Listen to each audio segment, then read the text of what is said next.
My YouTube journey started 3 years ago. In 2021, I saw an opportunity of speaking about teaching online as an English online tutor. In as much as there were people who were speaking about this topic, I saw that there were certain experiences that I had gone through I believed would be helpful for someone who wanted to actually start their journey. I have to say that creating this content really did push my channel, and I did see a whole lot of growth on my channel due to posting content in this period. I've seen that because I knew what I was speaking about, I came onto this platform and I spoke confidently about it. Because I have reached my threshold and there was really not much that I could speak about regarding this topic, I just felt like a detachment. And that's where my first period of inconsistency happened, because I had no footing. And this brings me to my very first lesson that YouTube as a platform, creating content on YouTube, has taught me, that in this journey of content creation, I cannot create from a place of fear, but from a place of abundance. You know what I mean? Like, at the end of the day, it is going to be felt. Your audience can feel when you're not being authentic, when you no longer operating from with the very same energy, and you're no longer showing up the same way. It will be felt in your content, and that's when you will start being inconsistent, because you're not resonating with your very own content, and you're not creating from a place of honesty or from a place of love. You will end up resenting the process of creating content, which is supposed to be a fun process. Yes, there is hard work involved, but I do believe that fun is not absent. This kind of taught me that if I want to grow on this platform, I shouldn't be scared to evolve. I shouldn't be scared to evolve into the creative that I believe I'm called to be, and to see my channel evolving in the way that it should. And along the way, as creators, when we evolve, we are going to lose people along the way, because whatever we are creating no longer resonates with them, which is fair, right? Because at the end of the day, they subscribed to a need that I met. And now that I no longer probably feed into that need, or they no longer resonate with that, it's only fair that they move on, or they subscribe to whatever platform where their need is met. But that should not rob you of growing into the content creator that you're supposed to be, where you're now creating content from a place of joy, from a place of really giving value from what you love, what you enjoy, what you know, and what you are good at. I think that is very important.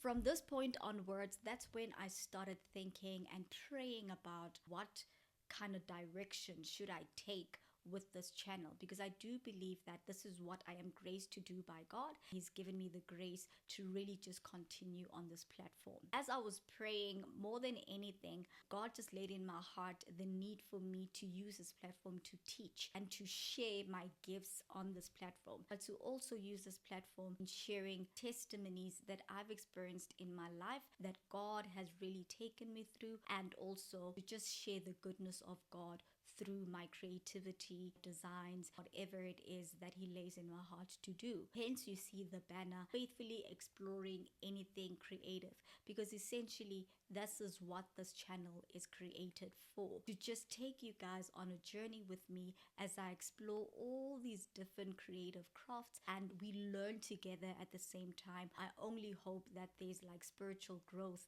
even in the process, not only for me but for you as well. Which brings me to my second thing that I've learned about creating content online. Create to find your tribe. As you create from what I've mentioned, what you know, what you love, giving value, you will essentially find your tribe, and that is finding your community. That light just went out. Anyway, and that's the beginning of networking, finding people that are really passionate and really want to grow creatively in the same way that you want to grow, and you start connecting with like-minded people by forever exploring and pushing the envelope with your creativity or whatever it is that you're speaking about. Maybe you're in accounting, or maybe you're doing financial content.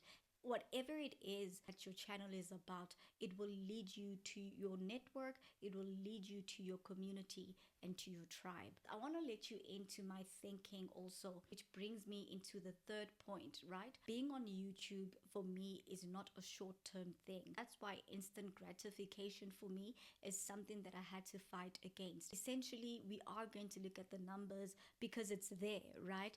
I think if it was not there, we wouldn't focus so much on it. But because the whole thing is there, the numbers are there, analytics are there, it's in our face, I need to teach myself to not look at it all the time, but to have a set date where I analyze and I see what's working, what's not working, what can I double down on. But even with that, I'm learning it's important for you to feed into your creative wellness. You know what I mean? That's what I believe, that yes, I am going to create what my audience appreciates, but then I also need to create what helps me to grow as a content creator, where I can see that I am finding new ways to package content. I'm finding new ways to tell a story, because that's essentially what I want to grow in. Storytelling brings me back to the necessity for me to not treat YouTube as a short-term thing, that this is for the long haul and it takes time to grow. Some people, it takes time, like me. It's taken time for me to kind of grow in the way that I would have loved to grow. But one thing for sure, it does not mean just because things are not going viral in terms of the magnitude of community, it does not mean that's not happening. Each month, from ever since I've started, there has been some growth. Sometimes my growth did stop or became stagnant, but there has been growth all the time.